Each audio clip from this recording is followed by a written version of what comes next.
Good afternoon, ladies and gentlemen. Thank you so much for attending our session today. First of all, I would like to introduce myself. My name is Christine Mhone. I'm the ambassador for African Smart Cities Innovation Foundation. Today, ladies and gentlemen, we are discussing the key effects to climate adaptation in Africa. And I would like to say that apart from this being a session where we have our wonderful panelists seated here with me, it's going to be an interactive session. So feel free to raise your hands and ask questions when you need clarity or when you need to understand something. Thank you very much. So before I start in introducing myself and African Smart Cities Innovation Foundation, I would like our wonderful panelists here to introduce themselves. Thank you so much. I'll start from my far right. Am I audible? The other word, okay. Yes, I was like, please. the very next part. Okay, go ahead. Hello, everyone. I am Tolulope Benro from Nigeria. I am a consultant on energy and climate. Glad to be here. Hi, everyone. My name is Damilola Amid Balogun. I'm a lawyer, a social entrepreneur, and I am driven by action. And of course, I think what is more important is that we are able to take action when it comes to everything that we do. So I'm very much passionate about that and looking forward to today's session. Thank you. Again, hi, everyone. I hope you're all doing great. I'm Selma Bishbish, and I'm from Algeria. I'm a social and climate youth activist, the founder of Together for Blue and Green environmental NGO, and the co-founder of Mhone Youth Network, a regional network, both operating in the Middle East and North Africa. I am also one of the contact points here at Yongo. We're doing a great job when it comes to kind of really getting involved in kind of, policy briefings, negotiations, and we're really hoping the best from the scope, so we can't wait to see what will be the outcomes. Thank you. Handing it to you, I guess. Greetings. My name is Kidume Lipi. I'm from Botswana. I'm the founder and chief engineer of a company called Lipi, which deals with innovations and electronic engineering. It's also into military technology and also into smart city. I'm hoping for a great interaction with all the audience and the panelists. Thank you. Thank you so much. Thank you so much, our wonderful panelists. Ladies and gentlemen, today we gather to delve into critical dialogue on a matter that is of global significance, which is climate adaptation in Africa. As we have witnessed, there has been escalating impacts on climate change in Africa, which has become imperative to explore the challenges that are to do with climate change. But more importantly, the solutions that can shape a resilient future for the continent. Our distinguished panelists seated here with me, they will guide us into different effects, key effects of climate adaptation in Africa. And with me, I have few questions that our panelists are going to answer just to delve into this topic. Thank you very much. Now, our first question for this event is, and I'll start from my left, how can local communities actively participate in and contribute to climate adaptation strategies in Africa? Okay, thank you, Madam Moderator. When we talk of local communities, we are talking of people that are living mostly in the rural areas, right? What I've realized myself as an electronic engineer or as an engineer, as an innovator, is that when we talk of climate change, we tend to forget about the rural people that are living in the communities. So we tend to forget about them. We tend to put them aside and focus more on people that are living in the urban areas. So what mostly I'm going to focus on my part and what I do mostly basically in Botswana and other parts of the world that I'm based on. So what we have done ourselves is we have few innovations aligned to community, rural community people. So we also engage them on those innovations that we've done. We are not just feeding them fish, we are teaching them how to fish from the innovations and these skills that KDLP has brought into the community. So by that way, that's how we are engaging them. We are trying to teach them so that when we talk of the just transition, when we talk of the language of climate change, they are able or they are equipped, they know what we are talking about when we are here. Because some of them, they do not understand what we are talking about. When we tell them like, let's eliminate fossil fuel, let's eliminate the use of kerosene and candles, they will ask you, what should I use? What is it expense? You know, so if now we as Africans and representatives here at COP be able to come up with solutions to the problems that they have back home, and we provide the solutions when we want to eliminate the use of fossil fuels, it will be a better, and they'll be able to adapt to the use of the new technologies that we bring on table. Thank you very much. You've raised very important points right there, like engaging the local communities, engaging the rural Very communities, true, yes. like involving them in the decision-making process by Very actually true. listening and hearing from them. That is a very good point. So before we proceed with our discussion, I would like to throw the same question to our three panelists over here. I'll repeat the question again. How can local communities actively participate in and contribute to climate adaptation strategies in Africa? Over to you, Selma. Yeah, thank you so much. That's a very good question because we're having kind of stressful negotiations out there. I think adaptation really is taken over between being either prioritized over mitigation or less prioritized.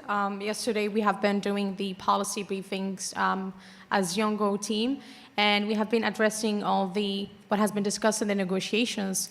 And again, the funding is always an issue, especially for the global South countries. This has been raised so many times. I mean, this is not the first COP kind of addressing this. Adaptation has been always a problem in terms of funding, and having the same countries requesting it every COP is actually a question to raise. Brazil as an example. So, like, I would say that the local initiatives are trying to do their best, but we cannot keep always emphasizing on you having initiatives while there's no funding. I mean, in order for you to take an action, there should be some financial backup after all. I mean, Yongo, I would say congratulations to us because we did have like some funding allocated to Yongo, and that's of course after the huge amount of work that we have been doing on the ground, and that was not only locally, neither nationally, but it was literally globally, and that was through the I would say youth representation that we have been doing, and we have been always emphasizing on. Yongo has been giving so many badges to youth to get here to COPE, and at some point we have been requesting funding as well by subsidizing the accommodation, which also so many youth have been here just because of that. So we have been always to be the platform to raise it for these youth, for them to kind of come here, address this issue, because when we talk about adaptation, we're talking about so many challenges that cannot be addressed in between one another and cannot be addressed between one drafting, I would say between one drafted paper and another. So what I am seeing every COP is that it's mainly about let's speak about this. We don't want to discuss this in text. We want to discuss it in an open space, or no, let's just like switch it. This time we have to discuss it at a high level and not scripted. So honestly, like as just like a young activist giving my activism here, it's just, we need really to move on because the world is having a lot already. And if we're going to stick on having this addressed in a text or high level, at a high level, I would say entity, that will never be the case, and we will never move on. And we're seeing already so many countries now in Europe are actually facing a lot of struggles because of the extreme weather events that already started, and that's just the beginning. So 2024 will bring a lot of kind of updates that will make the decision makers who are out there making decisions and maybe still not considering the future challenges and how we can adapt to them, because according to them, the way we can adapt to them is literally illogical. And we're still seeing the same being repeated again and again.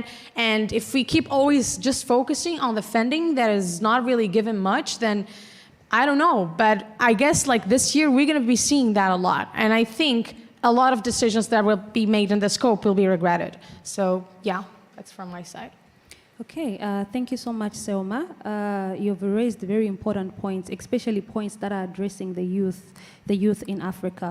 Yeah, so I would say this again to our audience and participants. We are actually seeking insights that are going to provoke actionable change. So whatever discussions we are having here, we would like you to be involved, we would like you to take notes, we would like you to help us to take action. For example, what Selma has raised about the youth, about funding. For me, my key takeaway from what she has said is the funding part. Yeah. You understand that in Africa, we have so many initiatives, we have smart people, we have so many documents, we have so many points to take action on. But our main challenge is funding resources on how to implement such kind of projects. So please, our participants, these are things that we have to take note of. These are things that we have to make sure that they are actually implemented. Thank you so much. So I'll take the same question to our panelists, our two panelists there.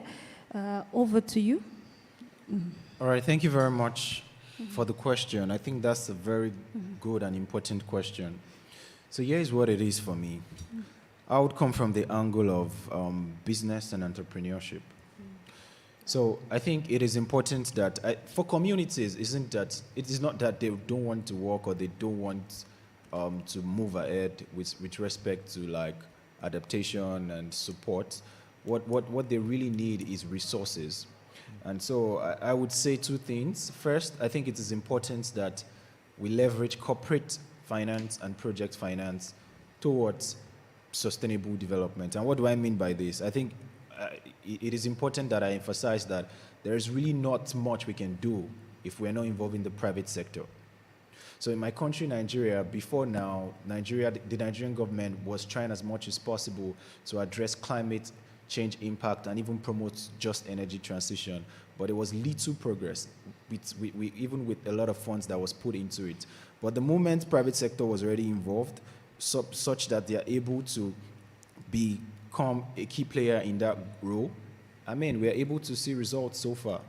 And so here's the point. The point now is that as much as corporate finance is important and we know how delicate it can be, it would be good if we can have a joint venture type of project finance where companies can come together to pool resources, collaborate together, and at the end of the day, be able to channel these funds towards developmental targets. I think that would be a very good way to go. The second point is the issue of involving local financial institutions. I think that is very important. We need to build business case for local financial institutions and see the reason why they can begin to invest in climate and energy related projects. And this is where we need the support of the MDBs and the DFIs. We need them to build a business case and even support local financial institutions, because at the end of the day, if we really want action and really want to take action, finance is very important. And so when we are able to unlock finance, we are able to unlock immense prosperity. And in that case, we just need the DFIs and the MDBs to ensure that case studies around energy and climate-related projects is built, and even support them with concessional financing. That would definitely help local community transition into a prosperous and a resilient future. Thank you very much. Thank you so much. You've spoken about private sector engagement in the decision-making processes in funding such kind of projects. I think that's very key, because nowadays, private sector has a lot of money, especially from where I come from. In Africa, I come from Malawi. You find that the private sector actually has a lot of money, not more than the government, but they're actually doing very well. So I think it's very key that the private sector should actually be very actively involved in implementing such kind of projects that are to do with climate adaptation. Thank you so much. And lastly, our last speaker, over to you. Just can you repeat the question again? All right. The question is, how can local communities actively participate in and contribute to climate adaptation strategies in Africa?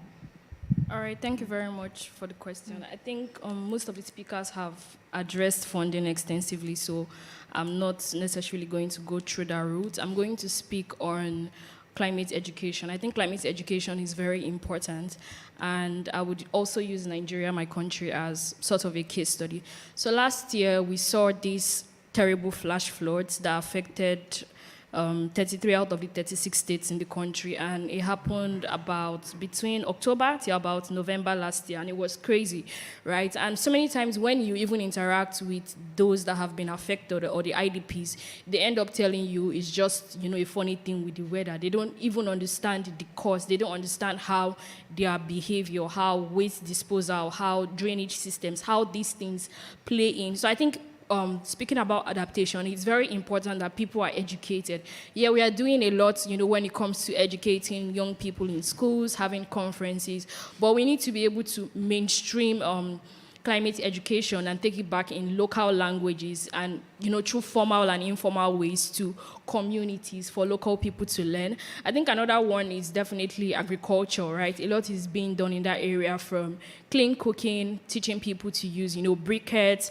and other empowerment sources. I think another area I would like to touch on is indigenous knowledge. Indigenous knowledge is very important and plays a very key role in adaptation. Take, for instance, in Nigeria, after the harvesting of corns, we see people wrap corns, you know, the corn leaves to prepare for the next planting season. And then with the effect of climate change, there's clearly food insecurity. So how are we teaching farmers in local communities to say, okay, yeah, the climate has changed. Raining season is not as long as it used to be. Your dry season is not as long as it used to be. You don't have to wait for a certain month before you plant crops. And how can you, you know, interpret these indigenous knowledges and say, yeah, with the effect of climate change, you can factor these indigenous knowledges to make adaptation activities easier. I think the last part I would like to speak on is collaboration. If we even take a look at COP, we have a lot of people, which is an amazing thing, right? It shows the power and collective responsibility of individuals and humans from different sectors to, you know, save the planet and to make the world a better place for future generations. But what that also shows is we have lots and lots of organizations. We have young people starting organizations. We have people consulting. We have different government organizations. We have different consortiums. You have organizations of organizations of organizations. So it means that there is clearly room for collaboration. We can't just keep saying, oh, funding, and then, you know, a big organization is getting funding, but they don't have the right implementing partners. So how do we say, yeah, we need the research, we need implementing partners, and then we need funders? How do we come together to say, let's put all our resources together and implement projects that help people in local communities? Thank you.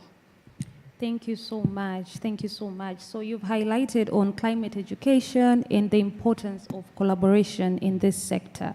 So my next question, I'll actually, before the panelists answer it, I would like to throw it to the audience. As I said, this is an event that we want it to be more interactive. We want to hear your ideas, and we want to learn what you're doing in your countries and what you're planning to do. So my next question is, how can policies be crafted to encourage investment in climate-related projects, both from the government and the private sector? Can we please have two people from the audience to tell us what they're doing about this, or what they plan to do, or what they've seen happening in their countries? Thank you so much. Just two people.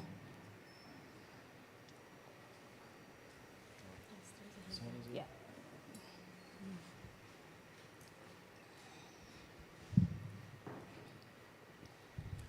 Good afternoon. Afternoon.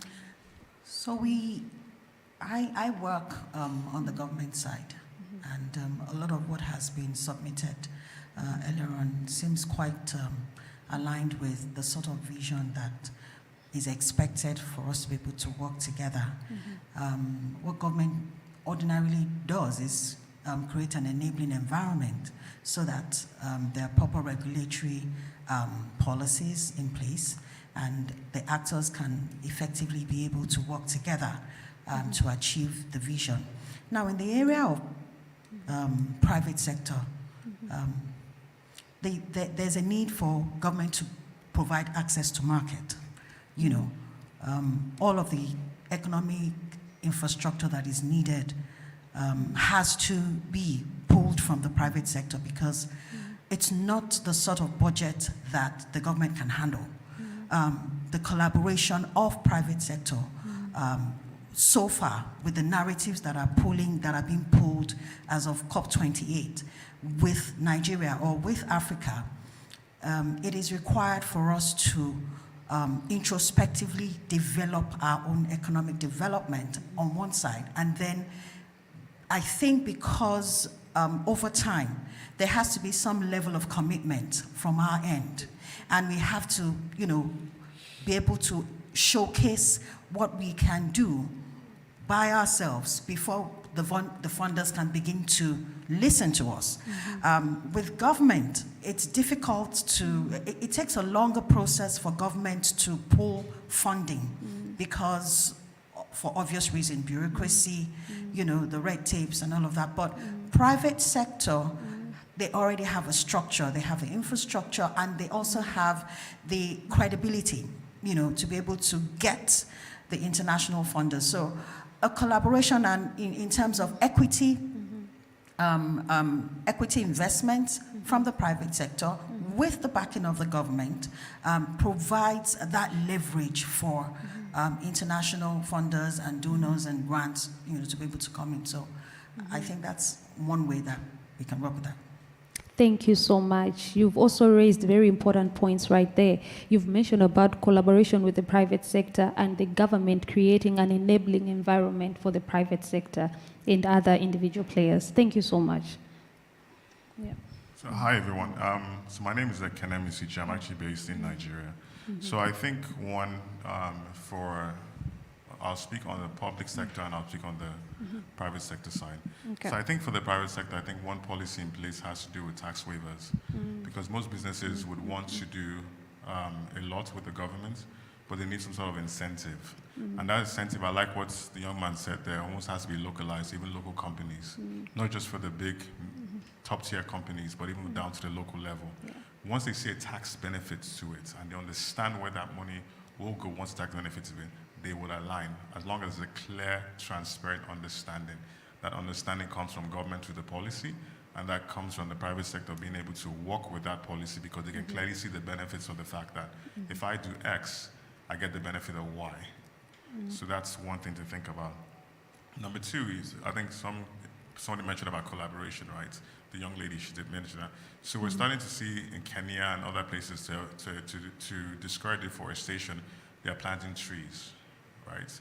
So you're starting to see more and more private sector folks partnering with government to plant trees across different places, localities, and all that in Africa. So I think that's collaborative effort is good. For the private sector, it's social good. For the government sector, it's also some level of, it's leveraging my risk, but I don't have to spend the money. I'm working together with private sector. And the last thing I want to just say is that there's a cost element to the fact that if you don't get climate change right, it's a cost to both government and the private sector. And so once they understand that there's a cost element to it, then they would and clarify the implications of that. Then everyone seems to would adjust accordingly. Because like she mentioned, when there were floods in different places, it affected a lot of people. So if the government had a budget, all of a sudden we have to find resources from somewhere to sort out this mess that had just been created from the floods or the droughts and different things. So these are just the three elements I just wanted to mention. Thank you. Thank you so much. Thank you. I just wanted to include, add a little that I think that the civil society organizations also have a huge role to play, because they obviously are involved in the processes of the climate impacts with the people. They're grassroots and they live within the communities. They understand the culture, the nuance, the spirituality behind the trauma that they go through. And it's not just providing solution in terms of the tool that they find, but just empathizing and also understanding the process of healing and, when they go through trauma also helps building resilience within the communities. And they're also able to tell the story, so that funders and, private sector, as it were, are able to, push in and contribute or be part of the transitioning for funding? Yeah, thank you so much. Thank you so much. Yeah, thank you, our participants. Those were like some key and important points that have to be considered in the climate adaptation in Africa. So one thing that I've heard from the both of you that is very common is an issue of funding. It seems like finances are a big issue when it comes to implementing projects in Africa. How can we ensure that the funding is available? Because what I'm picking is, it's not like the funding is not there. It's not like the money is not there, but it is not being directed into these projects. So how can we make sure that these funds are available for the relevant projects that are to do with climate adaptation? So I will take it back to the floor again, but let me give it to the panelists. I just want two of the panelists to address this question. Over to you, Mr. Okay, funding. I think what we need to do as Africans and the youth is collaborative, because most of organizations, mostly that are involved in climate change, they do not just deal with individuals. They deal mostly with a group of youth or with the government.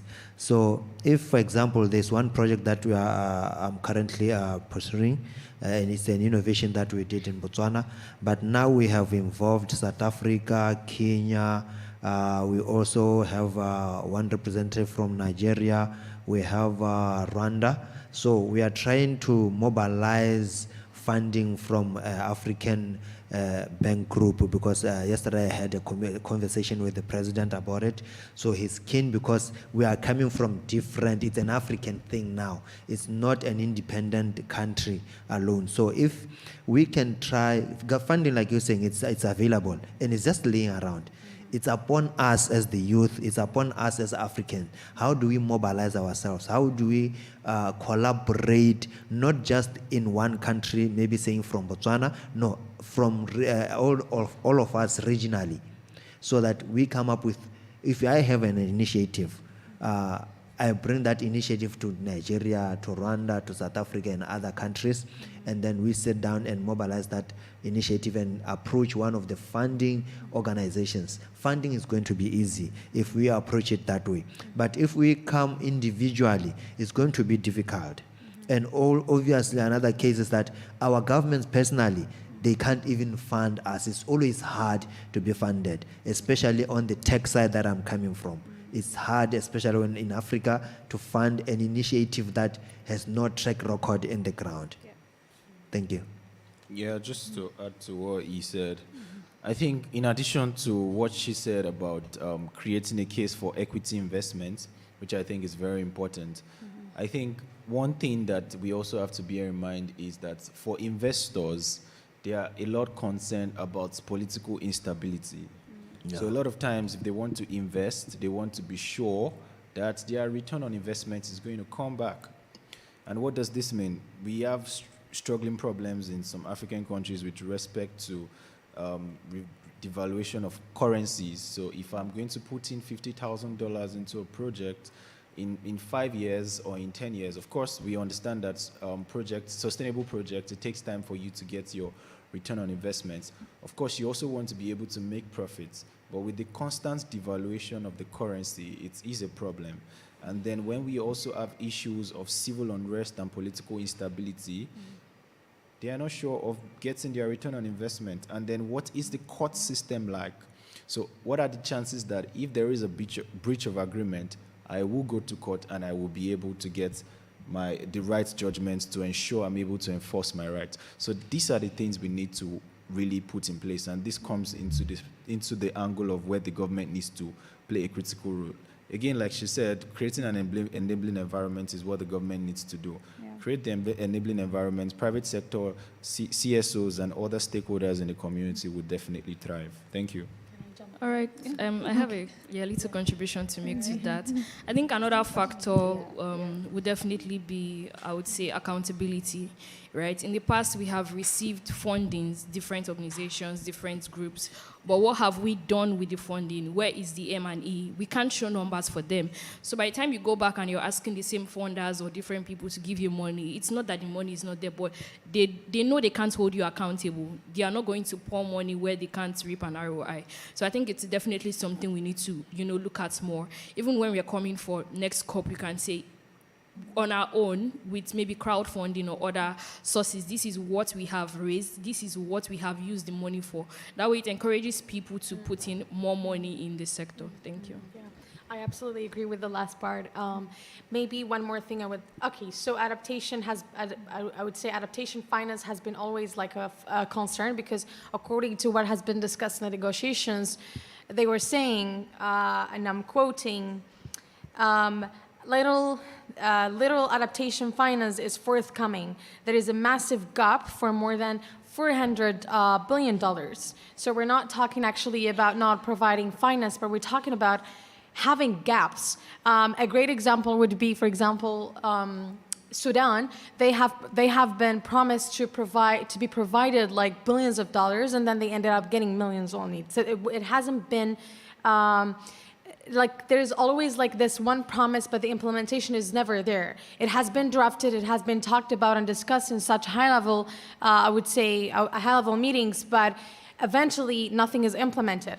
Maybe also adaptation. One more thing that I want to note is that adaptation is not receiving the attention it deserves, same as loss and damage and mitigation. So we're seeing these two being more prioritized than adaptation. Now, I would say like adaptation finance also have been traded off with loss and damage, because we all know that loss and damage has been approved already, and we're no longer have any discussions on it. But actually, they keep on forgetting that the things are not the same when we talk about funding certain communities for them to adapt more to the upcoming crisis and climate events that, for example, Algeria, as an example, is having now seasonal climate constant events that are happening, and still there is no funding provided.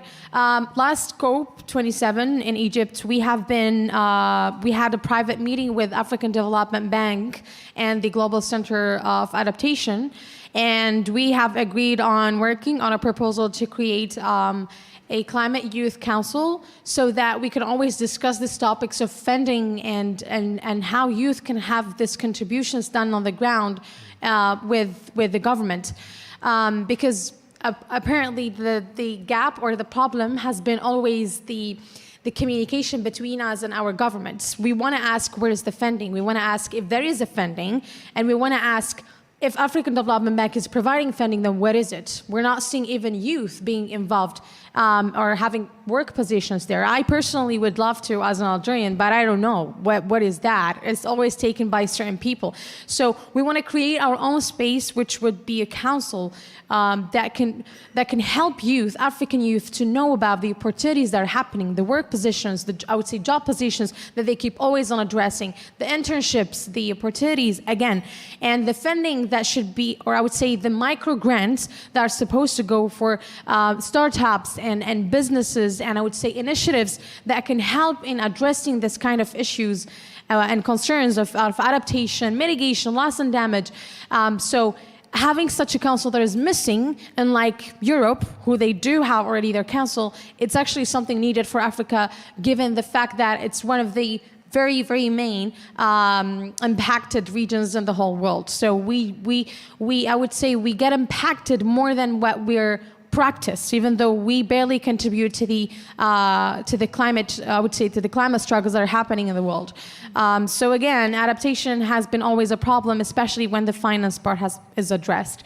And I think this scope is not really addressing much. So I hope in the next week more will be addressed. All right, so just to quickly add, so these are the two key things that I also just want to add. I think it is important when we see energy transition, climate action, it is important that I see from the space of opportunity, the opportunity we can create. Mm-hmm. A lot of African countries still need to prosper when it comes to economic development. So there is a lot to be done. So it is important that it would be good if we can integrate the aspect of climate into our developmental strategy to ensure that we are able to advance further. And finally, I would say that as much as the narrative is that Africa emits less, it is important that we also, in a way, get rid of this dependency mentality. If you say you contribute less than 3 and then you're waiting for some part of the world to give you some type of funding to be able to address, I mean, as far as that is just, you still need to be able to move on your own path, because at the end of the day is when you have been able to move on your own path that you'll be taken more seriously. So what I would say in conclusion is that there are opportunities that can transform Global South through these goals. And so the moment we begin to harness the natural and human resources we have, we will definitely be on the right path. And we have it, we have the resources, and we understand that through these resources, we can define and shape what the future looks like. So it's okay to just work and let's stay less dependent. Thank you. Thank you so much, Chizoba. Those are great points. All of you, you've raised very important points. Yeah, but I wanted to take you into the smart cities, but it will still be connected to funding and finances, because what I'm gathering here is funding and finances and resources is a key thing when it comes to implementation. So I just want to share with you a little bit. Before I got into this session, I was having discussions with different people outside just to understand how they are implementing smart city projects, because we are African Smart City Innovation Foundation. We promote smart city projects, and climate adaptation is one of the key elements that we look at. So one of the interesting conversations that I had with a lady from Algeria outside, she came to me on our stand, and then she was asking me, okay, so in terms of climate change, climate adaptation, and all the projects that you do in the smart city, how are you making sure that these, I would say these key elements to do with smart city are being implemented in African cities, in African towns? And then she gave me a scenario of her country, of, for example, the transport network, the transport system, which is, I think, which is something that is almost similar to all African countries. Most African countries use cars, they use buses, which are using diesel or petrol, which is a harmful effect to the climate change in Africa. Yeah? So she was asking me, like, for example, in the case of her country, how can they move from the use of fuel to something smart? Looking at, for example, where we are in Dubai, we have electric cars, the Teslas, we have the trams, we have the metros, which are using electricity for mobility, right? And they're not using the fuels. How can we implement this in Africa? So from our discussion, we picked that this can be done because it is being done here and elsewhere. But the main issue, the main problem is funding and resources. So I want to throw this question to you. How do you think we can implement such smart, innovative initiatives in Africa as well, as of now? How can we move from where we are now, from using cars, buses that use diesel, to this smart technology to ensure that this climate adaptation is followed 100%? Over to you, the lady in pink. She's been raising her hand since we started.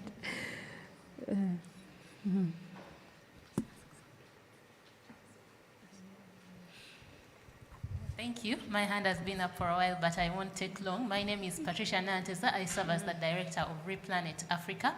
I love the conversation because private sector involvement is coming up very strongly. This is a comment, maybe you'll address it at the end. The conversations we are having here, where are they going to end up? We are raising many great issues. How are they going to get to the policymakers, the people who actually make the real policies? Smart cities. I like to call myself an African's African. I am the most African I know. So I tend to speak on the positive side of Africa. There are a number of countries that have already been doing a lot of research in electric cars. Uganda is number one. Several years ago, maybe 10 years ago, we launched our first, electric car as a concept. Kenya, Nigeria, and Ghana. So those are 4 African countries that I have seen they are taking steps in the right direction. I know of an estate in Nairobi that is being advertised right now, and they have those plugs where you can charge your electric car. Even before electric cars become commonplace in Nairobi, someone in the building sector is already thinking ahead. So I would say we are thinking about that as a continent, but without massively increasing our investment in energy, in electricity. It's a joke. Even though we put these electric cars on the streets and there is no electricity covering our entire countries, it will not see light of day. So my call at the end of the day is to maybe World Bank and funders to increase investment, the loans that they're giving to our countries, and take away the limit. They shouldn't say, oh, we are going to fund only hydroelectricity. We know that nuclear is a very good, stable source of electricity. I don't know about solar and wind. They are lovely renewables. I will not go there. But if we are looking at stability, hydro, maybe geothermal, and nuclear, and the World Bank should remove whatever roadblocks are on these stable sources of energy. Thank you. Thank you so much. Thank you so much. You've raised one key question that is still in my head right now. Like, how do we make sure that these issues that we discuss here are implemented? So I'll start by answering that before I throw it to my panelists and anyone else in the audience who wants to answer it. I think it starts with us. Right? We are here, we are the private sector, we are the government sector. We know someone, we have people here that we are interacting with at this same COP, yeah? Let's take these issues to them. Let's go straight to them and tell them that, okay, this is what we think should be done for us. And yeah, let's pick it from there. Over to you. Let me just get to that one. And I love what she said by saying we can dream of the just transition as Africans, to have electric cars, to have what? That's the first century world in other part of the world. And where we are currently, let's remember, whatever developed this caused emissions, a lot of emissions. It's oil, what developed where we are currently. So it's going to take us time as Africans to develop. Let the world let us use the mineral resources that we have to develop ourselves so that we can have electricity across Africa before we can jump into turning into green or the just transition that everyone is talking about. It's going to take years and years to get there. Yeah. So let's be patient with ourselves and let's just take step by step, step by step. Let's not be fooled by anyone to block our resources that we have. Because if we do that, we are going to remain poor and poorer. And our children are going to suffer in the future. Thank you. Thank you so much. So when you were speaking, you just reminded me of another conversation that I had with one of the participants outside. So the person was like, okay, so Christine, you're an ambassador for smart cities, right? You're promoting technology, you're promoting innovation and climate adaptation, yeah? You're talking about these fossil fuels. But we are here, this is not from me, disclaimer, it's not from me. This was what this person said.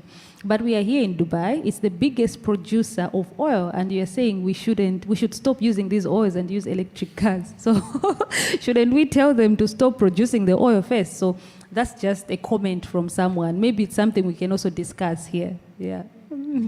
All right, so I have a contribution in regards to, smart cities and the development in Africa.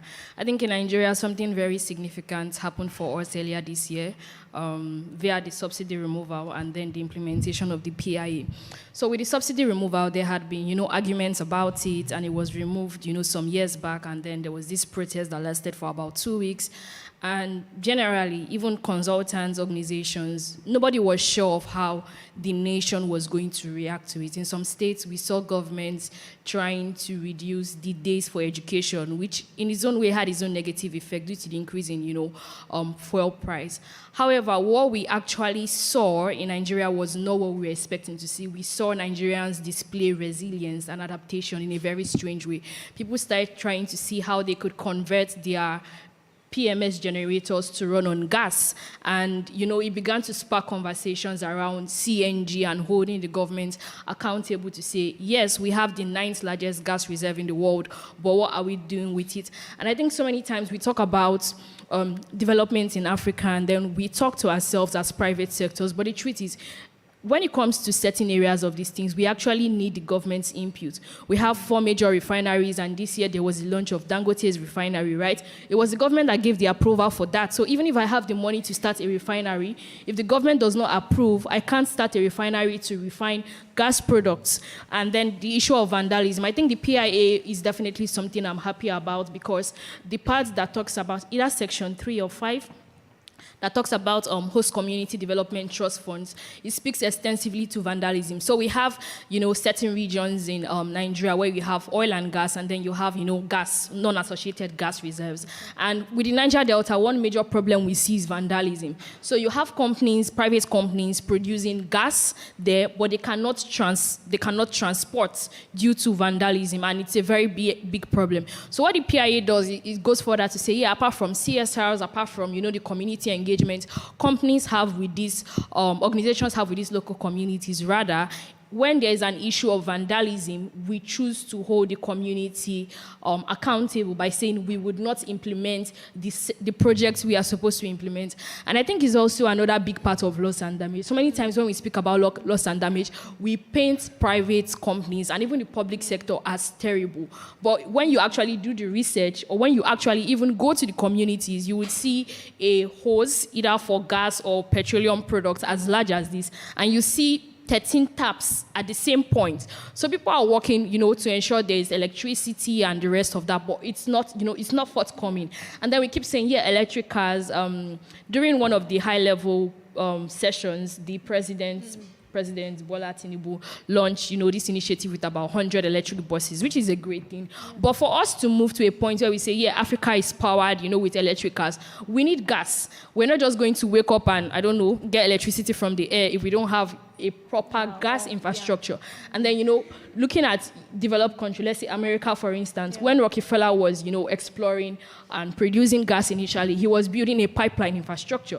But with Africa, we're just doing E&P, but we don't even have an infrastructure to transport.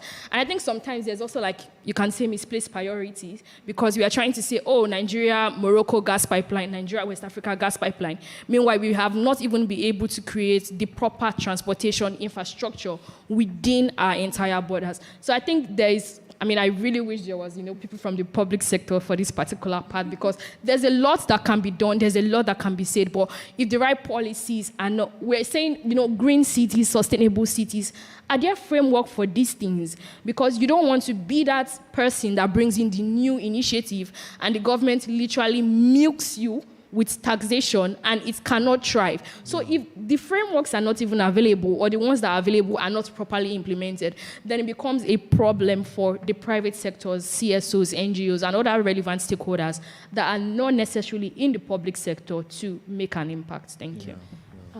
I would love to jump in on this. I know we have 10 minutes left, so I'll try to be as brief as I can. You actually mentioned a lot of interesting points, and you kind of summarized what I was thinking of. Maybe one more thing I want to add is, maybe because we talk about energy transition and we talk about developed cities, we need also to consider and to balance things up in the continent, because we're literally still having countries that are not having access to electricity, and we're still having countries that they don't want to really see this development happening till their basic needs are being kind of at least accommodated and given to them. So yes, I am a huge advocate for whatever is eco-friendly, sustainable, including transitioning to energy use, but of course in the presence of basic needs to the human beings, and that actually always involve some countries in Africa as well as the Middle East. We cannot always keep addressing on what works for the global north more than what actually fits us more. And same thing for practices. We have been, every time we have like a gathering and a talk where we submit our proposals, there's always, like I would say the dominating proposals are always like proposals given by like some global north activists. And we see that most of them cannot be implemented in Africa. So we need also to keep that in mind. When you talk about certain countries, make sure that you're also linking it back to the capacity that can be handled in these countries. And that actually includes the implementation, the involvement of who exactly. Because if you're involving youth, then in this area, no youth are being involved. So that's actually how the development can happen. A great example would be, for example, in Algeria, we have like the minister of we have like this new ministry of youth and startups, and they're trying to make sure that youth are kind of trying to like how can youth be more involved to tackle the local challenges that are happening in the country, and that's through business profits making and at the same time serving your own community by giving back. It's like privatized, but at the same time you're kind of being more engaged in your community. You're trying to address the struggles, whether related to agriculture, especially the neglected sectors like agriculture, which is something that is a big deal in Algeria. So we have seen youth really, really engaging with amazing ideas and projects on the ground, and we have been even like really ranked good worldwide.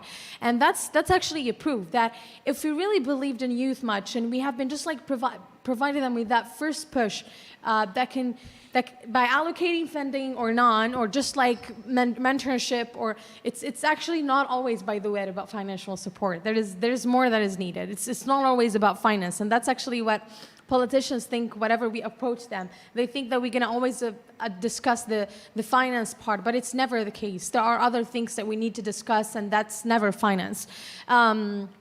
So I would say, like, in order to really get to the outcome that the world wants, we need also to really look on the gaps.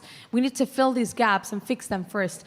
We need to consider that what I'm proposing and what I'm writing and what I'm drafting should also fit other countries. And actually, I think that's one of the reasons why we're always having this kind of oppositions there, and that is happening at the high level meetings, where we see like different politicians, private sector, I would say different stakeholders always like not agreeing on certain points, which also youth cannot really interpret when we take them from the activism perspective. So I would say if we really consider fixing the gaps and making sure that finance is not addressed from the financial, whatever, funding part, but other stuff should be also taken into account. So yeah, that would be my intake in this. All right, so just to quickly add, I'll just summarize my thoughts. I think it is important that we are able to understand that being a young person, and this is just a call to all youth, first of all, being young is good. And I think what is important is that I see myself, for example, as a professional first. And then the added advantage is that I'm young. So I am very much bent on action. And so I think the role of young people in this space can as well be able to translate, for example, the Paris Agreement into a sustainable solution within their community. True. As I speak to you right now, we currently received the $50,000 grant, and we are going to help farmers in Lagos, Nigeria build a cooling solution. It's a youth-led organization doing this. And so at the end of the day, to sustain relevance and to be able to get your voice to really get to where it matters, you have to be able to design solution. You have to be able to take action, which I think is very, very crucial. And that would just summarize what I intend to say. Thank you. Yes, to add on that one, as youth or as Africans, we need to take advantage of intellectual property. So we may make the government can have policies, but there's also an element of politics will always be involved in Africa. So we should always protect whether the idea is new or is not new, have an element of the IP in it, protect it so that you have the IP. No one, even the policies or whatever, no one can steal your idea or do whatever you do or replicate what you are doing. You'll be able to benefit from that. Okay, thank you very much, our panelists. It's been a wonderful session. We are only remaining with less than 4 minutes to wrap up. I had one last thing for us to discuss, which is the successes that have been going on in Africa and other countries, because we have focused much on what is going wrong, but what's going right that we can borrow from, whether in Africa or other countries outside Africa. Yeah, but before we do that, I would also like to invite all of you to Malawi next year, we are hosting the African Smart City Innovation Foundation Congress, African Smart City Congress in Malawi. So if you want to find out more details, you can meet me after the session. Thank you so much. So right now, I would like to hear the successes in what has gone right when it comes to smart cities, climate adaptation, whether in Africa or outside. What can we learn from or borrow from? Thank you so much. I need 2 people from the audience. Please be very short because we are running out of time. And at exactly 4:30, we have to move out of this room. Thank you so much. Can I have 2 people? Yes. Yeah. Where's the mic? Can I have the mic? Okay. I just waited. The question was what once again? The question is, are there any successes or success case studies or best practices in climate adaptation from other regions or in Africa that can be adapted in the African context? Well, I think I can only, talk about the one in Lagos, Nigeria. Okay. Because first and foremost, we have a document that is quite comprehensive. It's called the Lagos Climate Resilience Plan, Okay. The LCAP, and it's actually quite insightful. It has a lot of initiatives and ideas, and we have quite a number of ingenious initiatives that have come out of it. In the waste management sector, we have the Circular Lagos. There's been a lot of impact that has been drawn. Over 50,000 entrepreneurs have come out, been able to understand how to waste, how to sort, how to aggregate, and how to be able to segregate their waste, and they have built businesses out of it. I think also that within the climate landscape, we have a lot of people, businesses that have risen out, scaled their businesses. I'd like to congratulate the young man who has also been able to get funding. We do have quite a number of entrepreneurs who have had access to international funding. I think the issue also is just to be able to establish a process for transparency and as much accountability as possible so that we can have enough data from what impacts they have drawn so that there will be a room for reinvestment and for revenue generation. And I think within the philosophy of common but differentiated responsibility, it's important that we customize whatever it is that whatever initiative according to our environment, our social and our economic developmental landscape. This helps us to be able to customize, helps us to be able to own a space and also transition gradually. I don't think that it is safe or it is logical for us to go along the pace for the development countries because we are still a growing economy. Development has to be, scaled and, staggered. And so if at this point in time we want to move away from fossil fuels and we think that it is lithium that we have as a mineral resource in our country, then let's stay with lithium and have them come establish a refinery and give us empowerment or open up the space for entrepreneurship. So there's so many things that is available that we can really explore. Thank you. Right, thank you so much. Unfortunately, time is up. We cannot take any more comments. Thank you so much, our panelists. It's been a wonderful session. Thank you for your time, and thank you, all participants. It was nice having you here. Have a great day. Thank you.